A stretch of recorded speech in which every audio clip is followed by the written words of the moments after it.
எங்கிருந்து நீ வந்தாயோ கோடீஸ்வரா, எங்கள் நெஞ்சினில் நிறைந்து நின்றாயே கோடீஸ்வரா. நிதம் எங்கள் நினைவுகள் உந்தன் அருளலையில் சங்கமம் கோடீஸ்வரா. இது எங்கள் ஆன்ம கீதம் அன்பே கோடீஸ்வரா.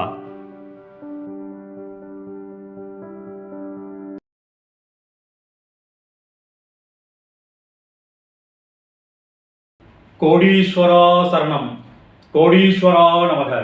இப்போ ஒரு அருமையான அனுபவங்க நண்பர் சொல்லியது. மறுபிறப்பு, முன்ஜென்மம், இந்த மாதிரி விஷயங்கள்லாம் நம்ம ரொம்ப சர்வசாதாரணமாக நம்ம அப்படியே அது நம்ம கேட்ட விஷயங்களையும் சரி, நாமே சில டைங்களில் அனுபவிச்சிருப்போம், அதெல்லாம் சரி, அதெல்லாம் அப்படியே மறந்து போயிடுறோம். அதில் உள்ள ஒரு ஆன்மீக ரகசியங்களை நம்ம இன்னும் கொஞ்சம் ஆராயணுங்கிற மனப்பான்மை இல்லை. அதாவது நம்முடைய சொந்த வேலைகளை விட வேண்டிய அவசியம் இல்லை, நமது வாழ்க்கை நடைமுறைகளை விட வேண்டிய அவசியம் இல்லை. எல்லாம் வல்ல அந்த ஞானேஸ்வரனின் அருளால் நமக்கு நம்மை தாண்டி செல்கின்ற ஆன்மீக அற்புதங்களை நாம் கிரகித்துக் கொள்ள வேண்டும். அந்த ஆன்மீக அற்புதங்களை நாம் கிரகித்துக் கொள்றதுனால என்ன நன்மைன்னு கேட்டிங்கன்னா, வெறுமன ஸ்பிரிச்சுவல் நன்மை மட்டும் இல்லைங்க. இவைகளெல்லாம் நமது வாழ்க்கை கல்விக்கும் உதவும், ஆன்மீக கல்விக்கும் உதவும், எல்லாத்துக்குமே உதவுங்க. அதாவது ஓப்பனாக சொல்லப்போனால் இந்த மாதிரி ஆன்மீக அனுபவங்கள் நம்ம தெரிஞ்சுக்கிறதுனால அதை நடைமுறைப்படுத்தணும்னா நமக்கு தப்பாக நினச்சிக்காதீங்க, நமக்கு காசும் கிடைக்குங்க.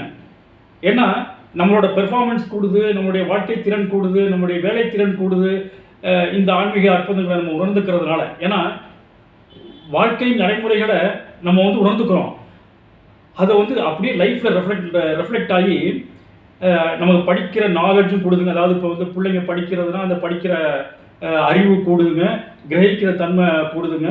நம்ம ஒரு தொழில் ஆரம்பித்தோன்னா அந்த தொழிலில் உள்ள நிர்வாகத்திறமை கூடுதுங்க. ரெண்டாவது நம்ம ஒரு வேலைக்கு போனோம்னா அந்த வேலையில் உள்ள திறமை கூடுதுங்க. இவைகள் எல்லாவற்றையும் விட அந்த ஞானேஸ்வரரின் அனுபவங்களை அனுபவிப்பது நமது ஆன்மாவில் கலந்து, நமது உயிரில் கலந்து, ஊனில் கலந்து, உடலில் கலந்து, அது ஒரு உன்னதமான ஒரு தெய்வீகமான நிலைகளை தோற்றுவிக்கின்றன. அந்த தெய்வீகமான நிலை நமது ஆன்மீகத்திற்கும் அருள்பாலித்து வாழ்க்கைக்கும் அருள்பாலிக்கின்றது. இப்போ பாருங்க, அதாவது 2011ஆம் வருஷம் நடந்த ஒரு விஷயங்க என் நண்பர் சொல்றாருங்க. அப்போ கணக்கன்பட்டி பகவானோட பௌதிக சன்னதிங்க. அப்போ அவர் பௌதிக உடலில் இருந்து அருள்பாலிச்சுட்டு இருந்தாருங்க. இப்போவும் பௌதிக உடல்லையும் இருக்காரு, அதே சமயம் பௌதிக உடல் இல்லாமல் அந்த சூட்சும உடல்லையும் இருக்காருங்க, அது வேற விஷயம். அப்போ அந்த பௌதிக உடலில் இருந்தப்போ நடந்த ஒரு விஷயங்க, அப்போ நடந்த ஒரு அனுபவத்தை அவர் சொல்கிறாருங்க. எனக்கு உடலும் ஆன்மாவும் உயிரும் அப்படியே இந்த பிரபஞ்சத்தில் கலந்து என்னை மறந்தேன். அதை கேட்குறப்ப நமக்கு சாதாரணமாக இருக்குங்க, ஆனால் அதில் அனுபவித்து பார்க்குறப்ப அதில் உள்ள ரகசியங்கள் நிறந்தவைங்க. அதாவது ஒரு நாள் காலம்புற ஒரு 11 மணிங்க. அப்போ என் நண்பர் உட்காந்துருக்காருங்க, ஒரு சுற்றி ஒரு 10 பேர் உட்காந்துருக்காங்க. அன்றைக்கி என்னமோ அவ்வளோ கூட்டம் ஜாஸ்தி வரலங்க. அப்போ ஓரளவு கூட்டம் வந்துட்டு இருக்க அந்த காலகட்டம் தாங்க. அன்றைக்கி என்னமோ சரியாக அவ்வளோ கூட்டம் வரலங்க, ஒரு 11 அல்லது 12 பேர் தான் இருந்தாங்க. அப்போ ஒரு 2 பேர் வர்றாங்க. 2 பேர் வர்றப்ப ஒருத்தர் வயது முதிர்ந்தவர், இன்னொருத்தர் ஒரு மிடில் ஏஜ்ங்க, ஒரு 45 வயசு இருக்குங்க. இவர் பெரியவர் வர்றப்ப மூட்டை பகவான் ஒன்றுமே சொல்லலையாங்க. ஒரு 10 அடி டிஸ்டன்ஸில் அந்த 47 வயசுக்காரர் வர்றப்ப ஒரு சொல்கிறாராம் பக்கத்தில் இருந்தவங்கள்ட்ட, அந்த அயோக்கிய மூட்டைக்காரன் வர்றான் பாடுறா, இப்படி அந்த அயோக்கிய மூட்டைக்காரன் வர்றான் பாடுறா அப்படின்னாராங்க. அப்போ என்னுடைய நண்பர் புரிஞ்சுட்டாராம், அந்த மூட்டைகளில் பழைய சமாச்சாரங்கிற மூட்டையில் இந்த அயோக்கியத்தனமான காரியம் பழைய சமாச்சாரத்தில் பண்ணியிருக்கான் அப்படிங்கிறத என்னோட நண்பர் உணர்ந்துட்டாராங்க. ஏன் அந்த அயோக்கிய மூட்டைகளை குறைக்கிறாருன்னா, அவன் முன் ஜென்மத்தில் அயோக்கியத்தனமான காரியங்களை பண்ணி அயோக்கிய மூட்டையில் சரக்கை சேர்த்தாலும் கூட இந்த ஜென்மத்தில் ஞானேஸ்வரனை பார்க்க வந்துட்டான் இல்லையா.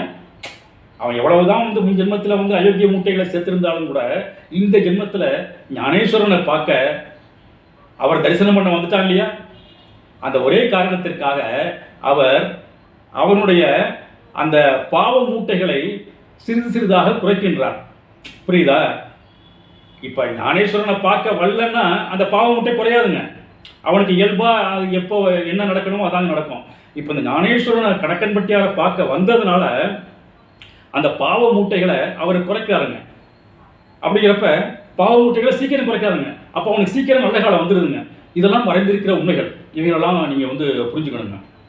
இப்போ அதே மாதிரி இப்போ பாருங்க, அந்த அந்த அவர் அந்த கணக்கன்பட்டி பகவான் சன்னிதானத்தில் அந்த 10 பேர் இருக்காங்கன்னு சொன்னல, ஒரு 11 பேர் இருக்காங்கன்னு சொன்னல, அப்போ வந்து இந்த ஒரு சொன்னார்ல இந்த அயோக்கிய மூட்டையை சுமந்து வர்றான்ட்டு, அதே மாதிரி அன்று இரவும் கூட அன்னைக்கு முழுசாக அவர் தங்கியிருக்காருங்க. அன்னைக்கு ஃபுல்லாக என் நண்பர் வந்து அங்கேயே தங்கியிருந்தாருங்க.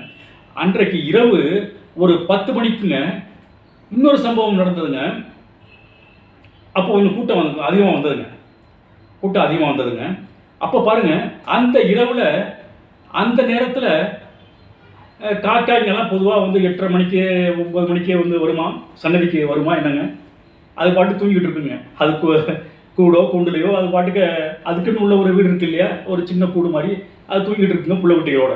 நம்மளை மாதிரி தாங்க அதுவும், புரியுதா? அப்போ 8:30 மணிக்கு பாருங்க ஒரு காக்கா வந்துருக்குங்க. அது ஒரே ஒரு ஒத்த காக்காங்க.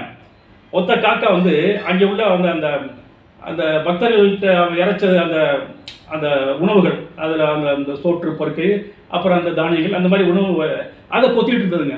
கொத்திட்டு இருந்தப்ப என் நண்பர் பக்கத்தில் இருந்த ஒருத்தர் அதை சூச்சில் விரட்டினாராங்க. அப்போ வந்து மூட்டைசாமி சொன்னாராம், ஞானேஸ்வரன் கணக்கன்பட்டியார் சொன்னாராம், டே மகானாயண்டா விரட்டுற அப்படின்னாராங்க. பார்த்துக்குங்க, நல்லா புரிஞ்சுக்குங்க. அதாவது நிறைய உண்மைகள் இருக்குங்க.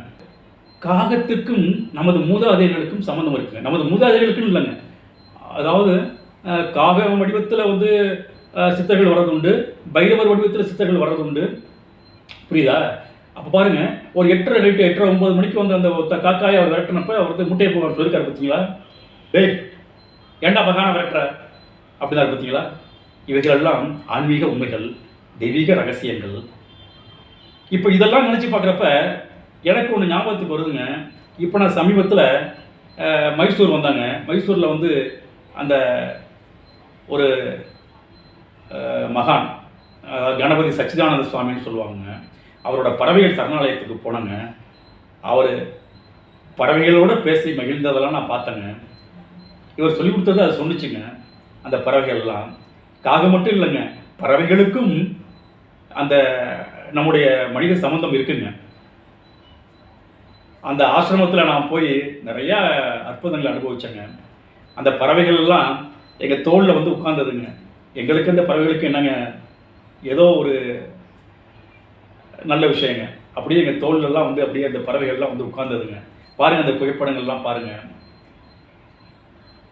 இப்போ சுருக்கமாக சொல்ல வர்றது என்னென்னா, இந்த தொடரில் நீங்கள் புரிஞ்சுக்கிறது என்னென்னா, ஆன்மீக அற்புதங்கள் நமக்கு தெரிஞ்சும் தெரியாமலும் நிறையா இருக்குங்க. அதனால் அவைகளெல்லாம் நாம் பொய் என்று ஒதுக்கிவிட முடியாது. உங்களுக்கு நம்பிக்கை இருக்கோ இல்லையோ, எனக்கு நம்பிக்கை இருக்கோ இல்லையோ, அப்படியே அதை கடந்து போங்க. முடிஞ்சால் அதை நீங்கள் வந்து அனுபவிங்க, புரியுதா? அதை வந்து நீங்கள் வந்து முடிந்தால் நீங்கள் அனுமதியுங்கள், ஆனால் அவமதிக்காதீர்கள், புரியுதா? தெய்வீக ரகசியங்கள் தெரிந்தும் தெரியாமலும் எவ்வளவோ இருக்கின்றன. ஆன்மீக அற்புதங்கள் தெரிந்தும் தெரியாமலும் எவ்வளவோ இருக்கின்றன. இந்த கணக்கன்பட்டி ஞானேஸ்வரன் கொடுத்த அனுபவங்களை நீங்கள் இந்த தொடரில் கண்டு மகிழ்ந்திருப்பீர்கள் என்று நினைக்கின்றேன். அடுத்த ஒரு மகிழ்வுறு காட்சியில் உங்களை சந்திக்கின்றேன். ஆத்ம நன்றி.